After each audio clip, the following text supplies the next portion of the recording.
Alright, let's start this up. I'm gonna finish this tutorial. Still don't know if I'm gonna be able to make anything though.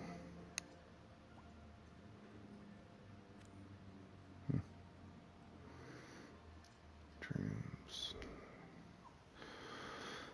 Okay.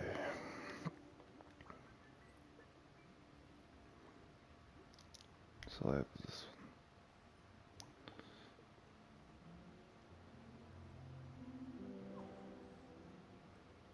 one.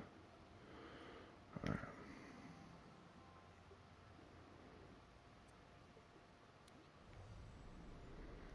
Hi, I'm Mark, Creative Director of Media Molecule, and I'm going to present a simple masterclass that will hopefully help you use some of what so far and turn that into an entire game.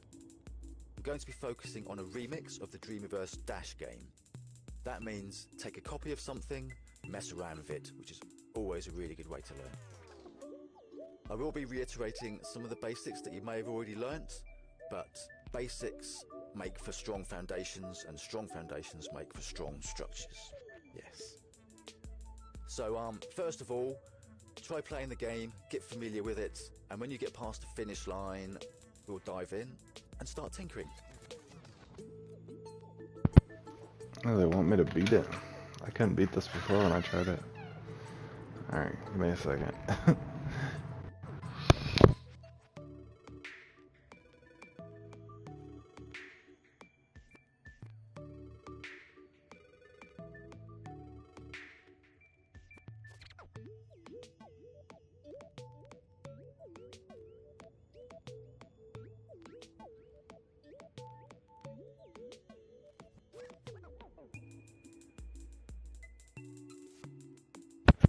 Alright.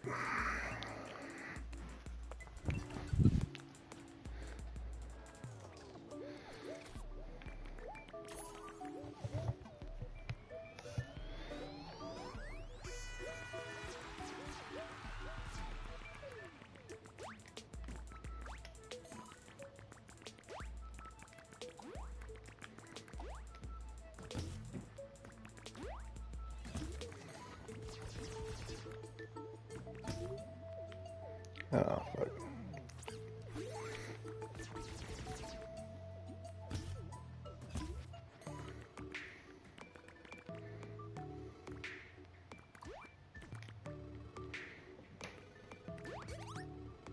No.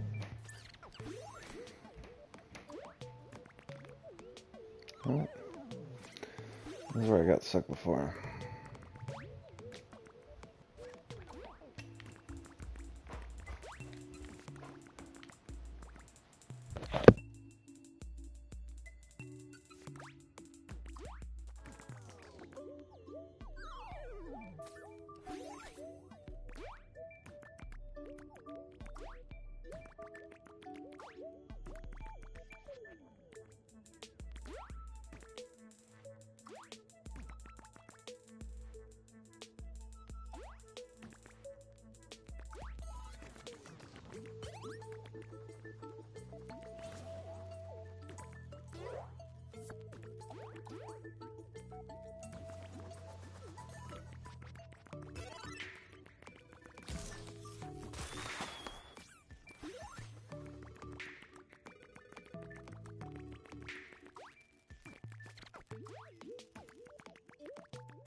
Okay, Let's start by making sure we feel comfortable navigating the space.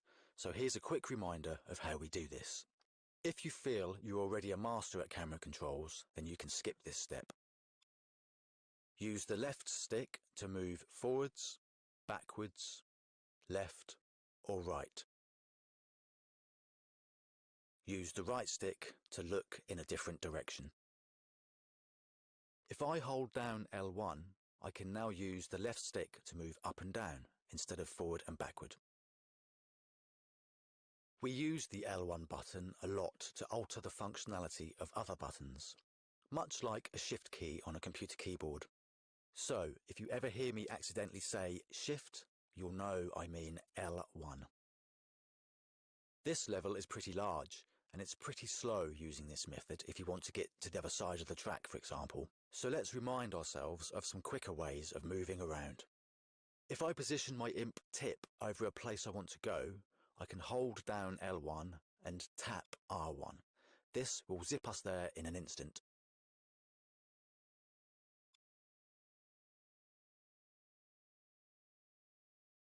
Finally, another useful method is to position your imp tip over a place you want to go to, just like before, except this time hold R1, which will lock your imp onto whatever you are hovering over. You can now use the left stick to zoom in and out and the right stick to orbit around the point you grabbed. Using this method, you can also use the motion sensor in your controller by physically moving the whole thing to orbit around the point you grabbed. This is a very nice method once you get used to it. Have a go. It's worth spending time with these techniques until you feel comfortable moving around. When you feel you're getting the hang of it, click the big arrow and we'll do the next.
Okay, you should be confident about moving around with camera controls now, so let's start changing the actual scene.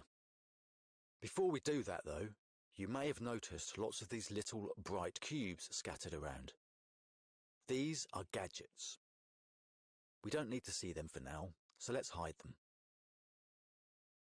Go to the menu, find the Show Hide button, and make sure electronics are turned off.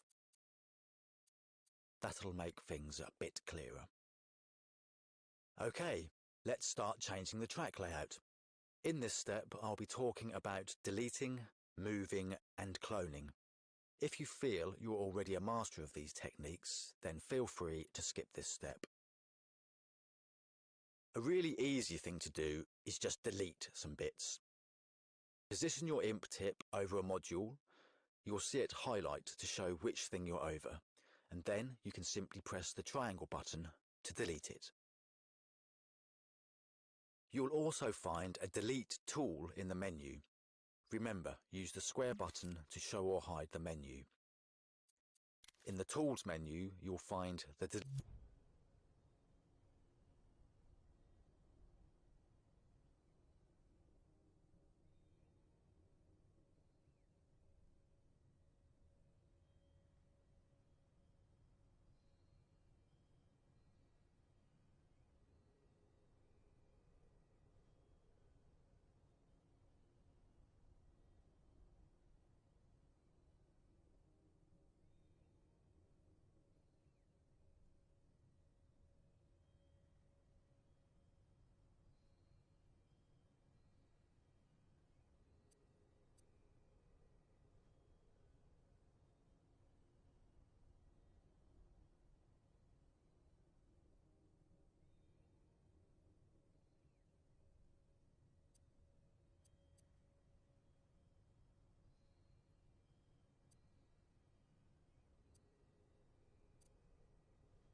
delete tool, but I suggest you try to remember the shortcut buttons. It will make for a far more fluid experience, and this is a masterclass after all. Sometimes you'll notice these little white outlines that remain. These were added as an artistic choice using paint mode after the various track modules were placed. If you want to learn more about painting, then check out the art tutorials. But for now, feel free to just delete them if you wish. It won't affect how the scene plays either way. And remember, you can use the left and right directional buttons to undo or redo your actions. We can also really easily move any of the pieces in the scene. Move is the default tool for the imp in edit mode. You'll know the imp has this tool equipped by the icon on its tip. You should see these 4 arrows. If you see something else, then you have another tool equipped, but you can easily lose it by pressing the circle button to get back to the move tool. So, to move something, position the imp tip over the bit you want to move, then press and hold R2 to grab it. Now you can move it. Note that you can still use the sticks to navigate the scene while holding an object. You can also select a bunch of things using the X button, and then move or delete them all at the same time. Just press X on each bit you want to select, or hold down X and swipe over all the bits you want to select. Press the circle button to unselect everything you've selected. Cloning things in the scene is a quick and easy way to start adding things. To do this, simply hold down L1. Remember, we treat L1 like a shift key on a computer keyboard. Then grab using R2 as before and move it. This will make a copy. To try out any of the changes you make, press the Options button to bring up the Options menu and select the Play Mode icon. Then we can test what we've just done.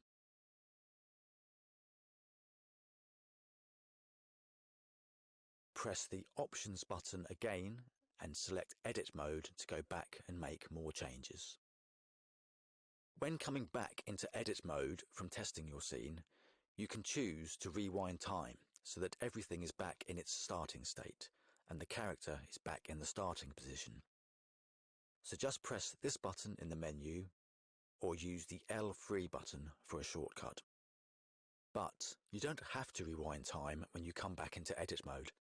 Sometimes it's useful to make modifications as you go along, switch back into play mode and carry on from where you left off. I suggest you have a little practice.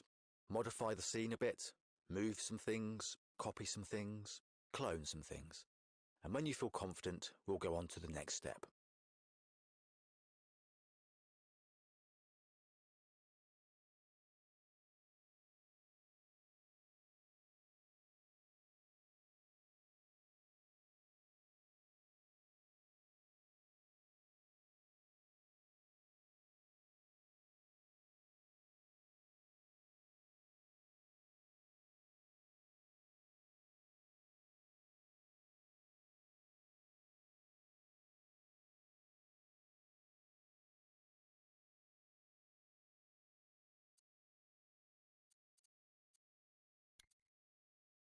Hello again.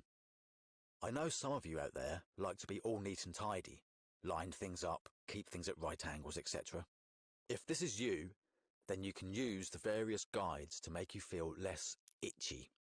Grid Snap is most useful for this. Look in the menu under Guides. Turn on Grid Snap with X, and then you can make the grid coarser or finer. Now, when you move an object, you'll see that it snaps to a grid.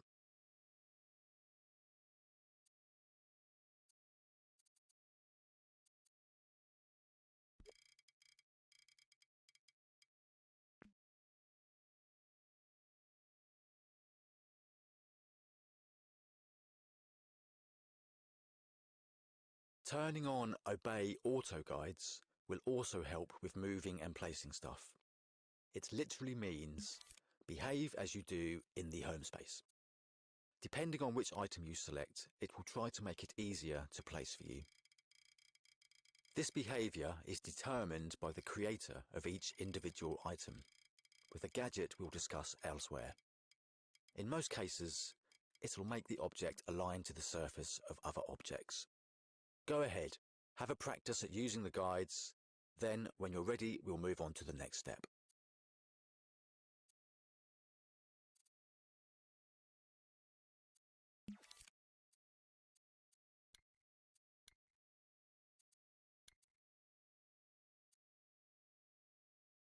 So, let's add some new objects to the scene without using the clone tool. If you can't see your menu, remember to press the square button to make it appear. For some new objects, we'll need to go and search the Dreamiverse. Do that by clicking this button on the assembly menu. You can go looking for whatever you want, but for the sake of this tutorial, we'll stick to the Dreamiverse collection. So make sure you're in there. Go in and choose a bounce pad with X.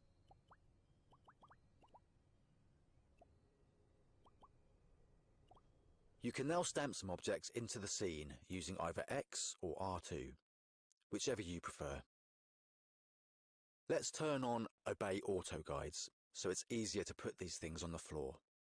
Go to the menu, select Guides, then Obey Auto Guides.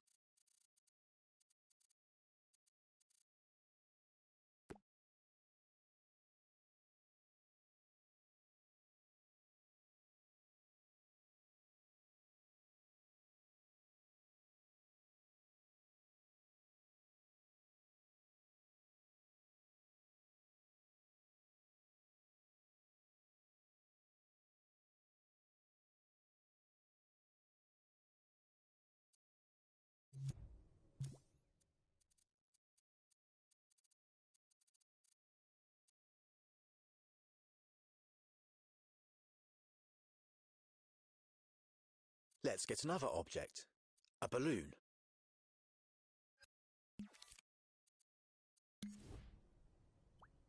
Now, make sure all the guides are off and stamp a balloon in the air.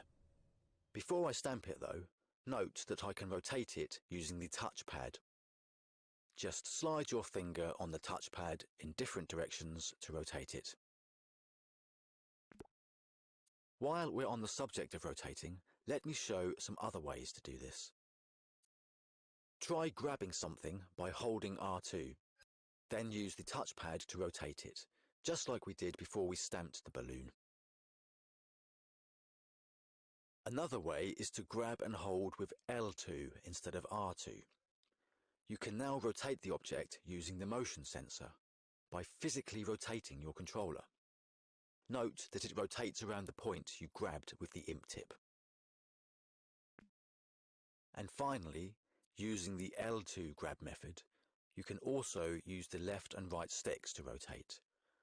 If you rotate using the left and right sticks like this, the gyro method, by which I mean using the motion sensor, will be disabled until you re-grab. So go ahead, try putting some new elements into the scene. Once you're comfortable with this, you know all you need to know to go off and put some new scenes together. Go to Dream Shaping, start a new game scene, and use other people's objects and characters you find in the Dreamiverse. This will get you a long way. If you feel like learning some more though, stick around and hit next when ready.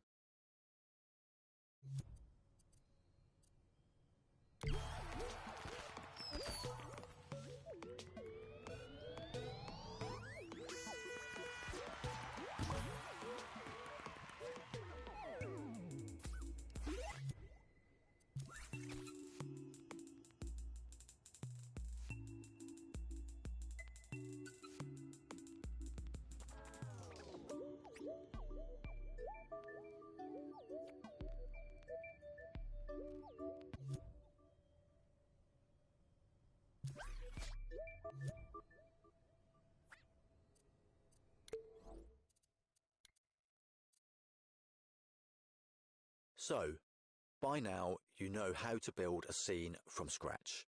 But let's explore a really quick and easy way to add some movement and bring your scenes to life. Let's animate a part of the track, using Dream's very own special version of motion capture. Make sure time is paused and that you have rewound the scene. First off, find something you feel could do with a bit of movement in it. Then grab it with R2 and practice the movement you'd like it to do. Remember, you can use the left directional button to undo if you accidentally leave it in an odd place. Don't be too precious right now. We'll learn how to be more precise later on. Let's just get something moving to learn the principle. Okay, when you feel you've got a good idea of what movement you're going to do, open the menu with the square button, find the Animate button, and grab yourself an action recorder. You'll now have an action recorder gadget on the end of your imp. You may notice that all other gadgets in the scene have appeared, if you'd previously hidden them. We want to see gadgets now, so this is all fine. Stamp it into the scene with the X button. You can move this later if you like, just put it out of the way for now, in the corner for example. This object will capture and store the performance you are about to make. Once you've placed it, it will be armed and ready to start recording. But don't panic. It isn't actually recording yet. Take your time, breathe. Only when you grab the item you want to move will the recording start. So let's do it. Remember, it will only record while you are actually grabbing something, unless you have time running already. So you can let go, have a cough or a sneeze for example, then re-grab and carry on adding more movement if you like. If you feel that you want to start again, just hit the retake button. You'll have a fresh recording attempt.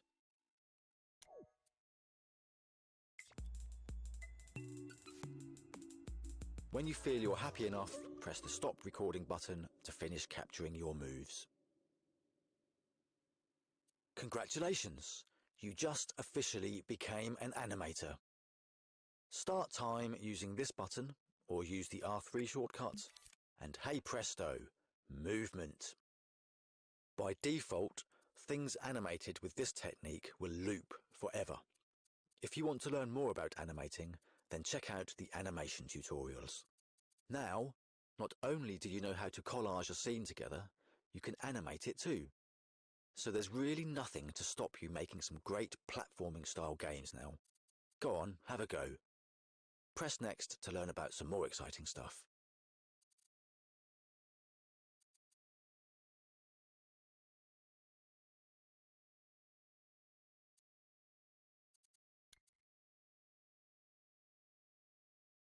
Hello again. Let's get a bit deeper now. Assuming you haven't gone triangle button mad and deleted everything in the scene, there will be some objects in there that you can modify in ways other than just deleting them or moving them. Let's find one of these bounce pads for example. Let's turn on electronics as we want to look at those now. If they aren't already visible, then go to the Show Hide on the menu and make sure electronics are turned on. Notice if you hover over the object you animated, you will see the path that it follows, and the gadget the animation is in will throb. You can delete the gadget with the triangle button if you want, or leave it. It's up to you. Position your imp's tip over the object and select it with X. You'll then see these contextual buttons appear. This bounce pad isn't actually a single object. It's a few objects that have been grouped together. But we can go into this group to mess around with the individual members of it, much like going into a folder on a computer. Press this button to scope into the group. You'll notice everything else go grey and blurred, except the things in the group. Yes, some of these things are still colourful. They're a special case, which we'll ignore for now. Pressing the Hide Everything Else button will make it super clear what is in this group, as it will hide everything else. We are now scoped into this bounce pad, and you'll notice that a gadget has appeared, which was invisible before. Gadgets will hide themselves unless you are in the same scope as them. There are exceptions to this, but we don't need to concern ourselves with those right now.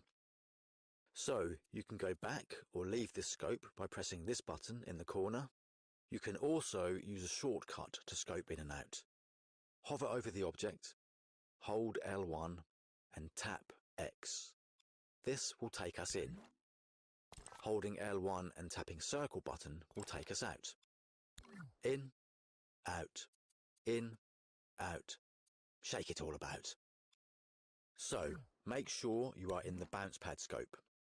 You should see this gadget, a microchip. You can recognize a microchip by this little symbol.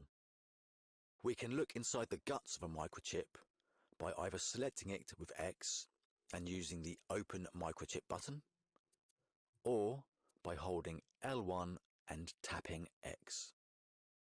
This will tunnel us into the microchip and reveal some of its inner workings on its circuit board. It's possible you may be looking at the back of the circuit board when you first open it. If that happens, then simply move your camera to look at it from a better position. Or you can also use the L1 plus R1 trick on the circuit board to quickly zip to a better viewing position. We won't concern ourselves right now with everything on this circuit board. Let's just try changing the value on this slider using X. This will affect how high the bounce pad sends the character. Try ramping it up, and then switch to play mode to try it out. Remember, you've only changed one bounce pad though, not all of them, so try to remember which one you changed.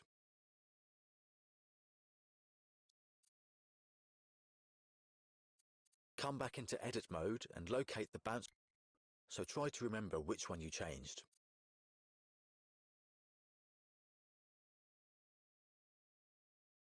Come back into edit mode and locate the bounce pad microchip that you left open.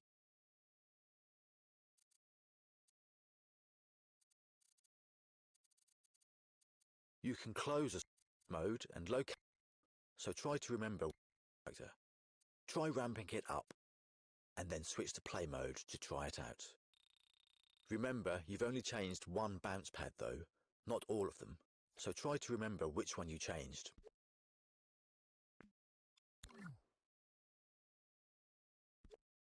Come back into edit mode and locate the bounce pad microchip that you left open.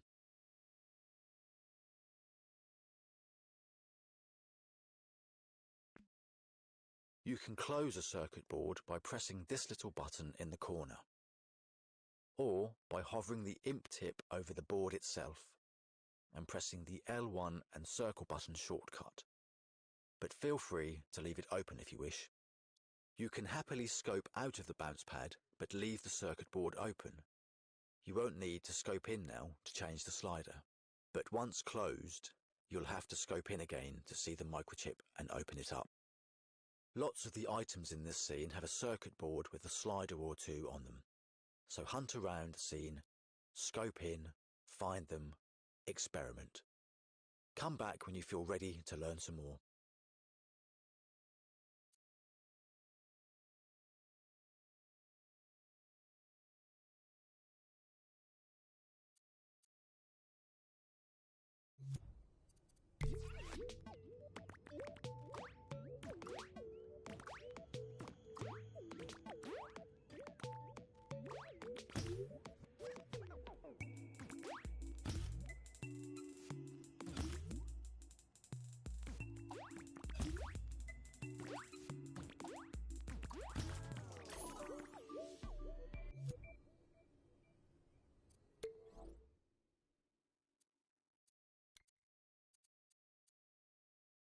Did you come across any camera pointers or trigger zones in your explorations yet? No? Then let's find one. There should be one right near the start gate. Assuming you haven't deleted them all, they look like this. This is a trigger zone, and this is a camera pointer. Notice that when you hover your imp tip over either of these gadgets, a wire will appear. This shows us that they're connected to each other. A trigger zone is a way of saying, when something enters a certain area, do something. In this case, the trigger zone activates the camera pointer. When the cone character is in the trigger zone, a camera pointer will force the camera to look in a defined direction. If you select the trigger zone with the X button, then you'll see the area that it cares about. You might need to zoom out a bit to see it fully. If you position your imp tip over the green zone, you'll see that arrows appear. These to see it fully, a defined direction. If you select the trigger zone with the X button, then you'll see the area that it cares about. You might need to zoom out a bit to see it fully. If you position your imp tip over the green zone, you'll see that arrows appear. These show us that we can change the dimensions of the area. Just hold down R2 and drag. Press the circle button to deselect the trigger zone. There is another way to change the parameters of a trigger zone that gives you more control, but I'll save that for another time. We'll keep it simple for now. If you now select the camera pointer, you'll see some arrows appear. These show you the way the gadget wants to make the camera look. If you grab the camera pointer gadget by holding L2 instead of R2, you'll be able to change the defined angle. Use either the sticks or motion sensor.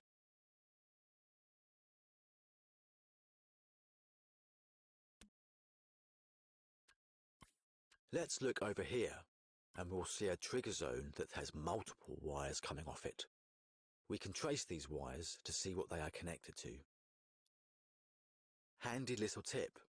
If you use the L1 plus R1 trick on a wire, it'll take you to the other end of it. Very handy. We can see that we are connected to this large microchip. We'll take a look in there later. The other two wires are connected to camera pointers. If there's more than one camera pointer connected to a trigger zone, then the camera will blend between the two defined angles, based on how close the character is to each one. It's also worth noting, if you have a camera pointer in a scene that isn't connected to a trigger zone, then it will be on all the time and take away a player's ability to manually control the camera angle. When you feel you've understood trigger zones and camera pointers, why not try adding your own somewhere? You'll find the bits you need under Gadgets in the menu. Trigger zones live in Sensors and Input, and camera pointers live in Cameras and Lighting. Simply stamp them into the scene and connect them like so. Grab this little port with X or R2 and connect it to the power port on the camera pointer. Have a little play, and when you feel you've got it, we can move on to the next step.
Okay, let's start messing around with some other stuff.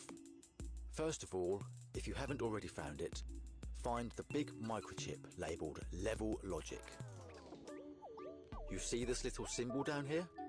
Remember, this tells us that this is indeed a microchip and has some exciting stuff inside to look at. To take a look inside, we can select it and press the Open Microchip button, or hover over it with your imp tip, hold L1 and press X. This will reveal the guts of the microchip. Don't be put off by the word microchip, by the way.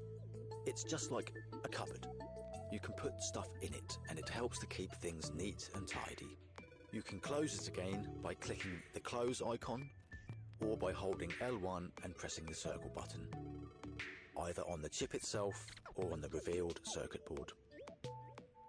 So let's take a look at what this microchip contains. First of all, we have a sun and sky gadget. This will let us change some parameters regarding the sun and sky. So let's do that. But first, remember how I said microchips have this symbol on the corner, like this? Well, we can see the sun and sky gadget, which looks very similar to a microchip, doesn't have the symbol. This isn't like a cupboard. This is more like a cup in a cupboard. Are you keeping up with me? Feel free to go and get a cup of tea. It's pretty simple. There are microchips and gadgets. Microchips have this little symbol, gadgets don't. Why am I going on about this, I hear you say? Well, to get inside a microchip, as I've already said, we can use the L1 and X shortcut. But to see what delights a gadget has to offer, we use a different shortcut. We use L1 and square button, often referred to as tweaking. Or, of course, you can simply select it and use the tweak button on the context menu. Why not use the same button for opening a microchip and a gadget, I hear you say? Good question. I'm going to answer that. Microchips can be both opened up and tweaked.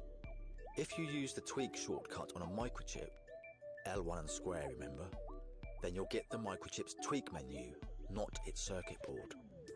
On a microchip's tweak menu, you can change its colour and the icon it displays, amongst other things. You'll care more about this when you start making your own microchips, but for now, we'll just close this. I thought it was worth showing you, as it's inevitable you'll accidentally open a chip's tweak menu when you meant to open its circuit board. But no need to worry, you'll soon get used to it. So, anyway, let's tweak this sun and sky gadget. L1 plus square button. Notice that if I move the camera around, the tweak menu will follow me. This is their default behaviour.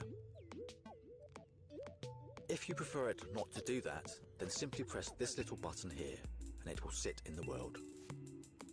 This tweak menu has two pages. First page controls the sun brightness and colour, etc. But let's look on the second page. Select this tab by pressing the X button with the imp tip. By holding down the X button and dragging these sliders, you can change the colour and brightness of the sky. I can grab the whole menu by holding down R2 if I want to move it to see more clearly. Remember, X button to change something on a tweak menu, R2 to grab and move the whole menu. Let's change a few sliders and see what happens.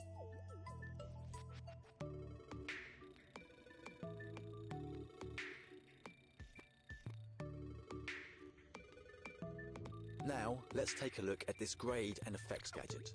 These apply effects and colours to the whole screen.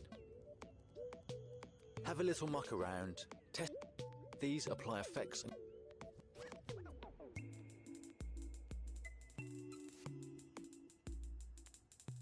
Now, let's take a look at this grade and effects gadget. These apply effects and colours to the whole screen. Have a little muck around, test it out in play mode, and if you're feeling really ambitious, why not try hooking up a trigger zone to a grade or sky gadget and see what happens? Note that if you have more than one grade or sky gadget in a scene, and they are active at the same time, they will average out their settings with the other gadgets of the same type. When you're ready, come back for the final step in this masterclass.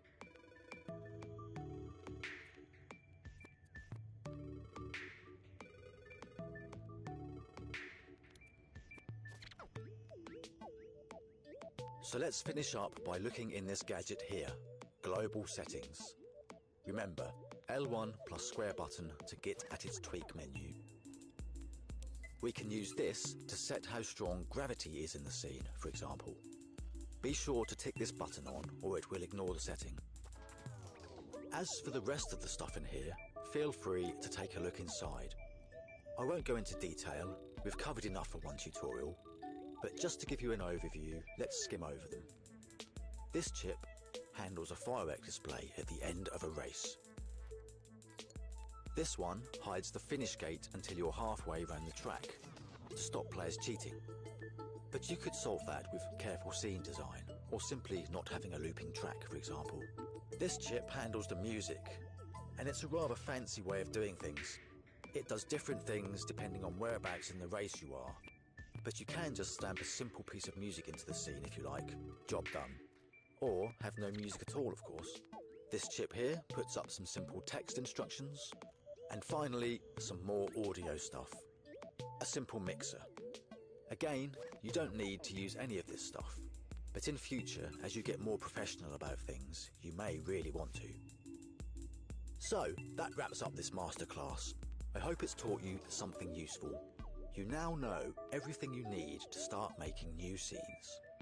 Why not go and try making a new game scene from scratch in dream shaping? Find some objects and a character, maybe a piece of music, and publish it. Go on, I dare you.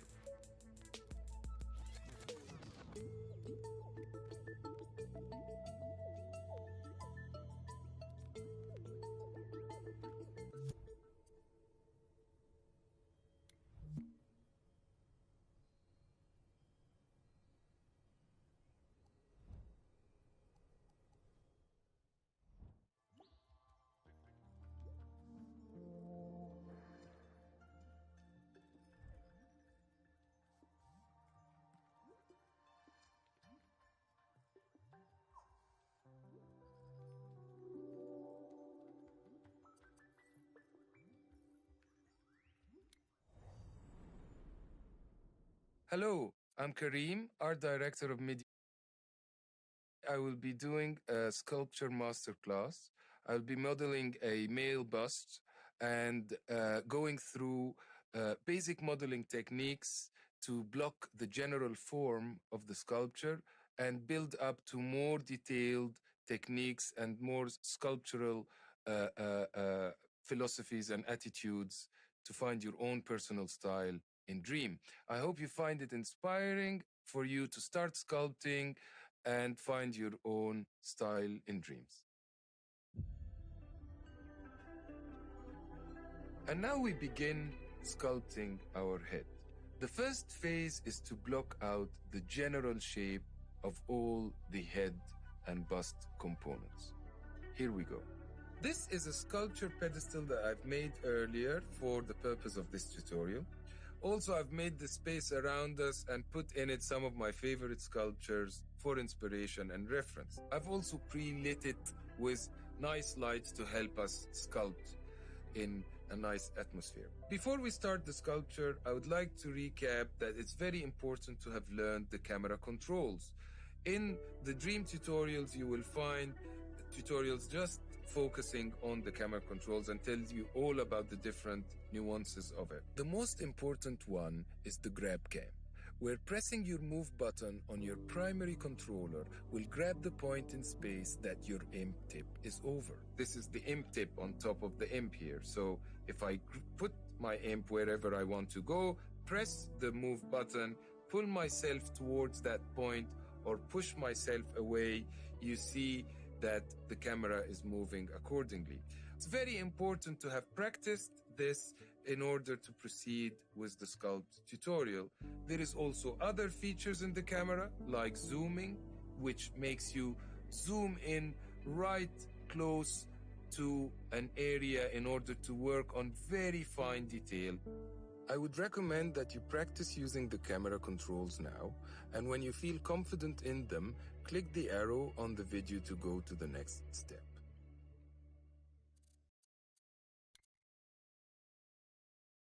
The first thing I'm going to do is open my sculpt menu by pressing the T button on my secondary controller. I will pick the modes and choose the sculpt mode. Sculpt mode defaults on shapes. The shape I'm going to start with is the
God knows what I'm doing.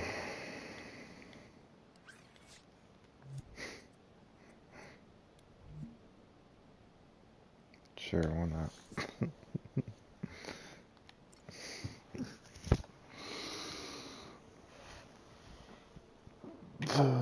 Oh boy.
I was wondering about this one.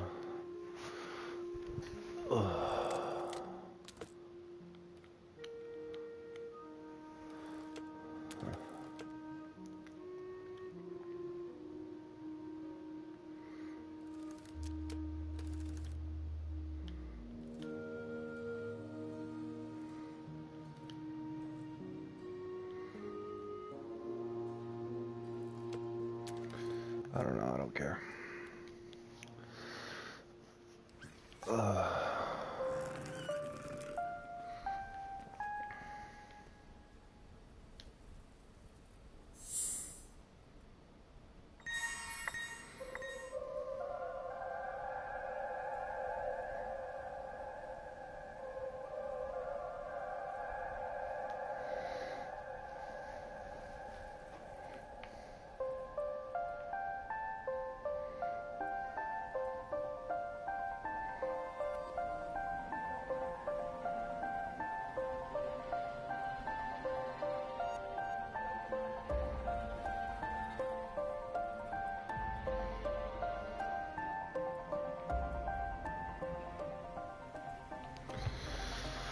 Cool.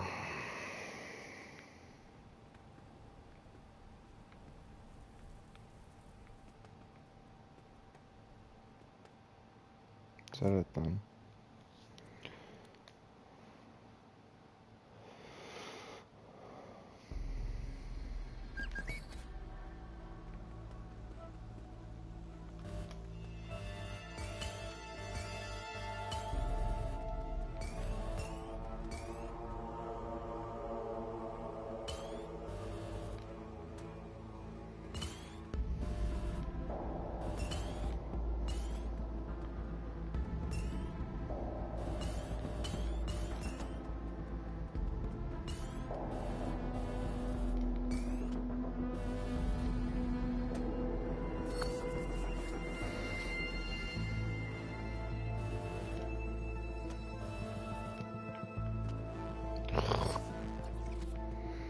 Cool concept, but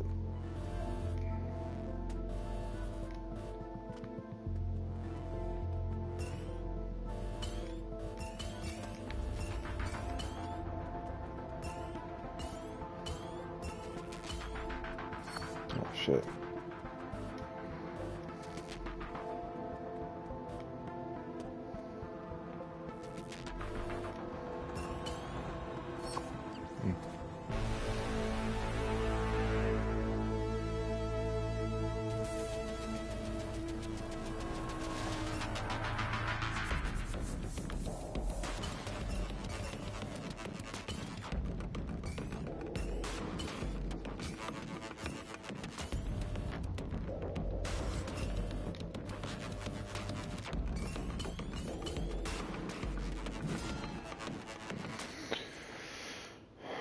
Interesting.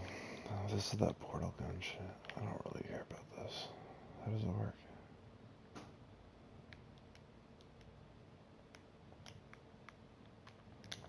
I don't know. I don't care enough.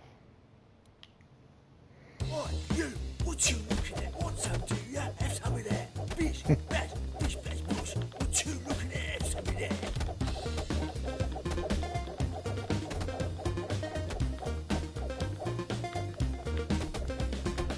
Oi, you! What you looking at? What's up, do you? Have some of that. Bish, bash, bosh. What you looking at? Have some of that. Cool, man.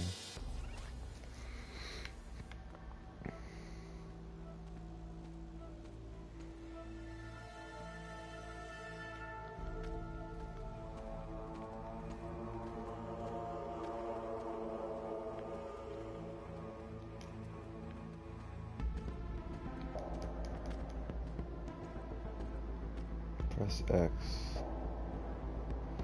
Switch between prone, alright.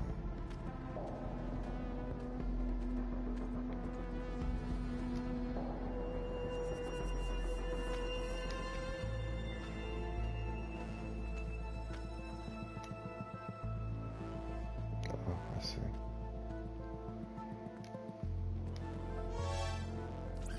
Damn.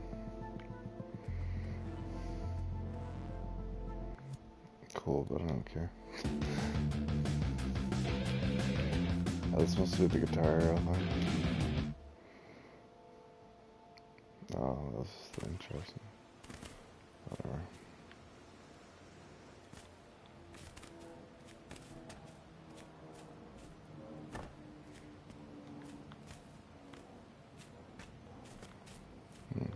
I don't know.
I'm not very good at Guitar Hero. Nah, I'm dumb. Oh, Sonic, cool.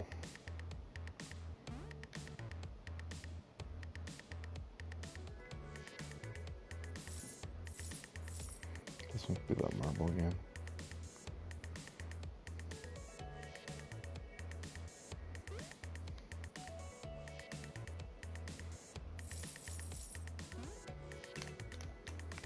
What am I doing?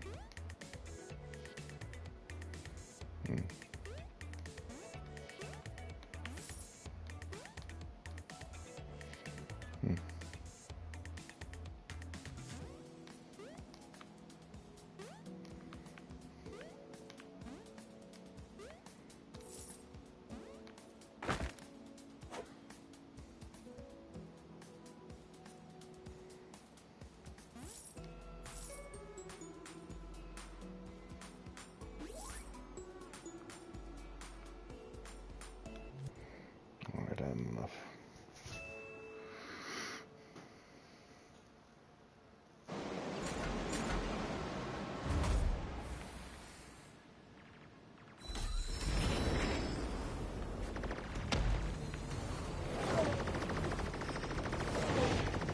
Oh, this is dope.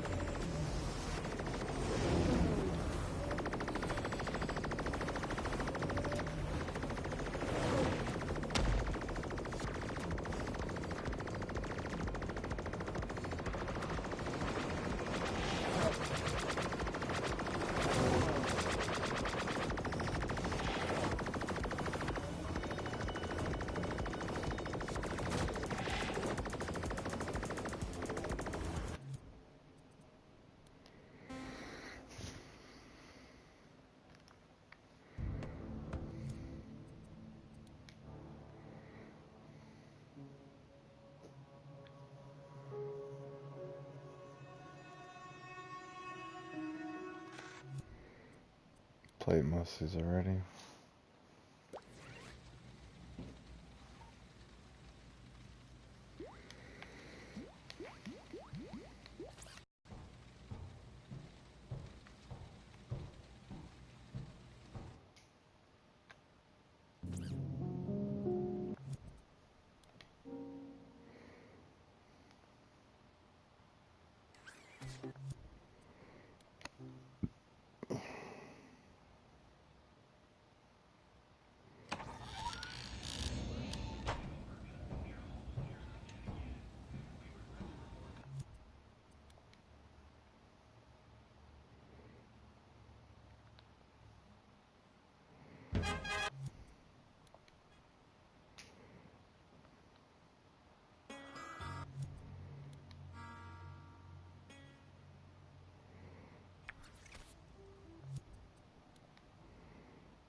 I don't know, these dude. Kinda sucks. Definitely seen that before. I'm just gonna try to exit this because I've already seen all this. I'll try to find something else.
odd. This is pretty odd.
I don't get why this auto search just gives you the same shit over and over again. It makes no sense to me.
God damn it.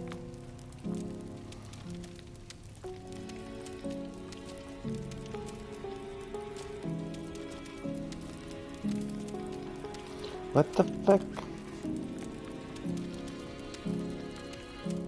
Now I'm upset.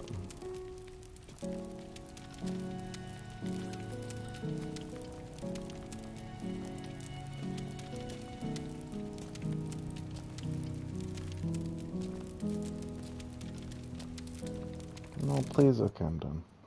I've had quite enough of falling down that fucking pit. That's pretty good, though. What about City of Townsville? Sure.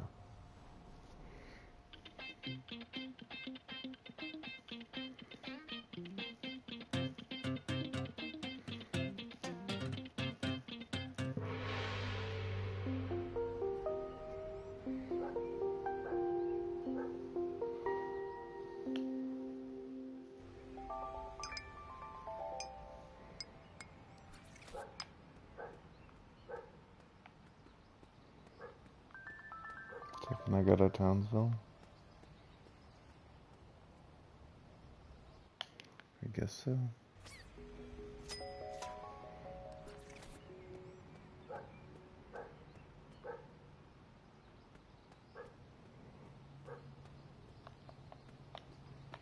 It'd be great if I could fucking run.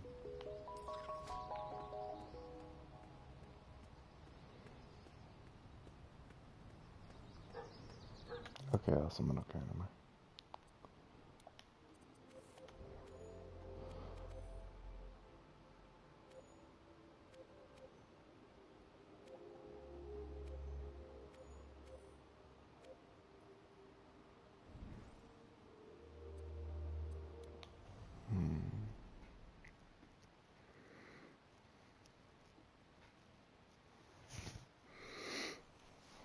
This is the story of a wizard, a bald wizard whose only goal in life is to grow some hair.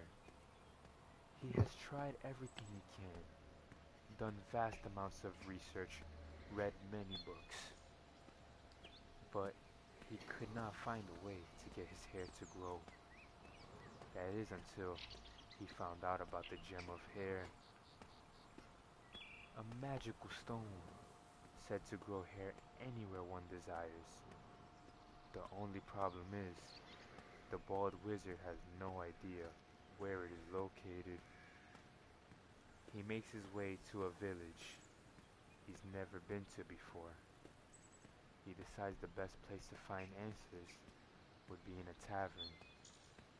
So he makes his way towards the tavern as he gets ready to begin his journey in search of the magical stone that'll help him achieve the one goal he has in life: to grow some hair. This is the beginning of a long journey. What the fuck? Oh.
Fuck.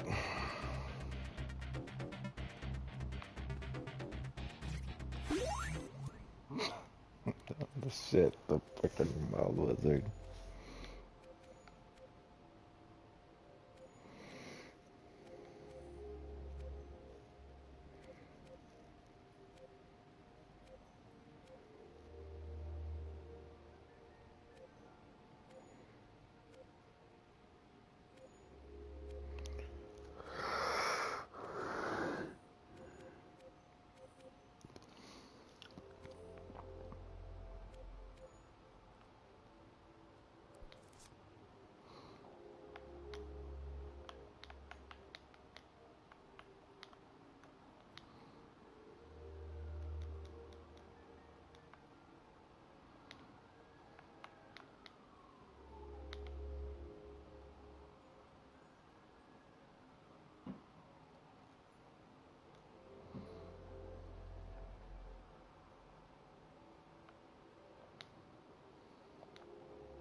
They need to make this easier to look for stuff, especially when it gets more stuff. It's gonna be fucking impossible.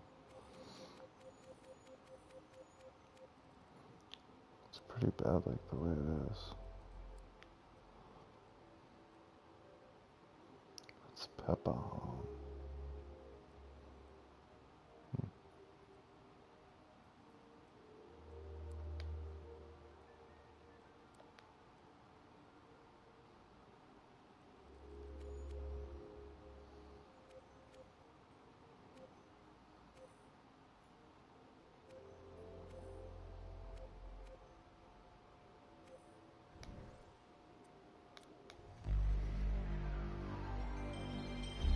Oh, that's cool.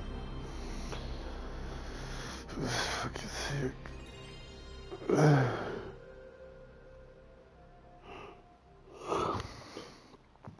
have like emulators on this shit, pretty much.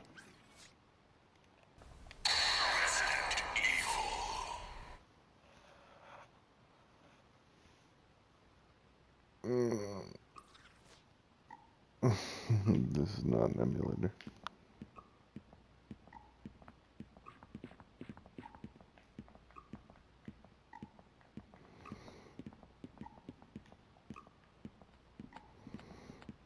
It's just a shitty game with bad controls.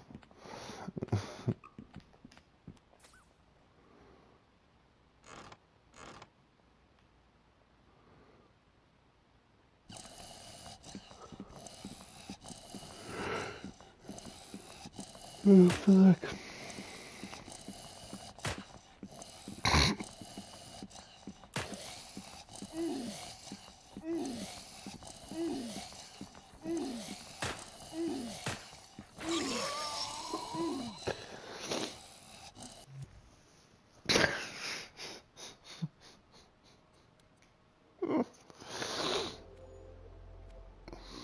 Oh boy, that was horrible. What else we got?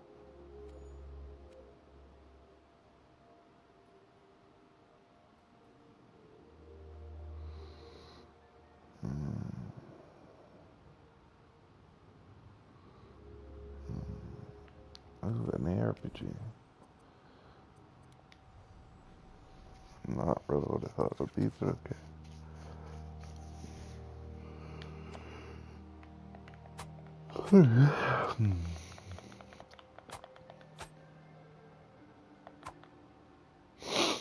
Interesting.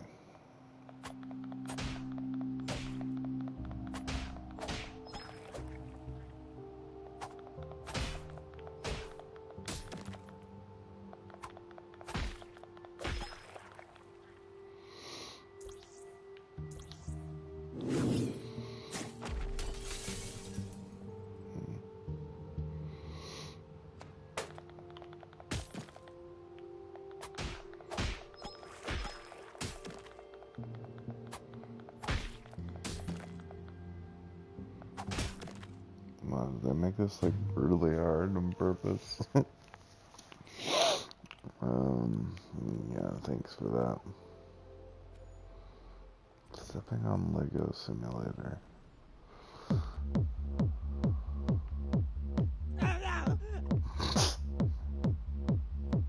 Caesar mode.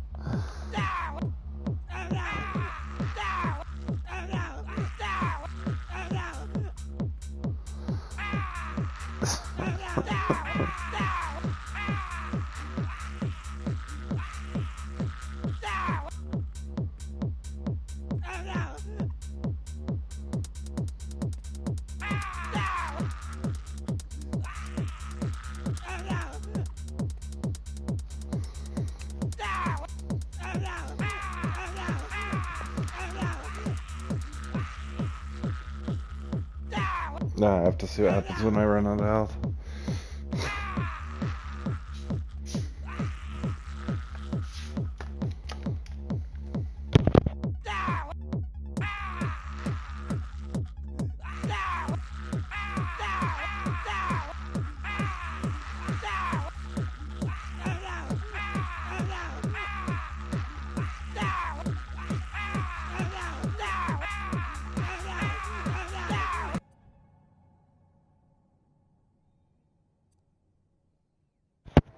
Okay, apparently nothing. Bouncy canyon ball.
Did I start this one before?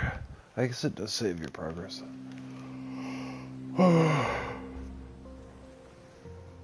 I think I'm done. I'm fucking tired. Anyways, I guess I'll do this one. And I'm done.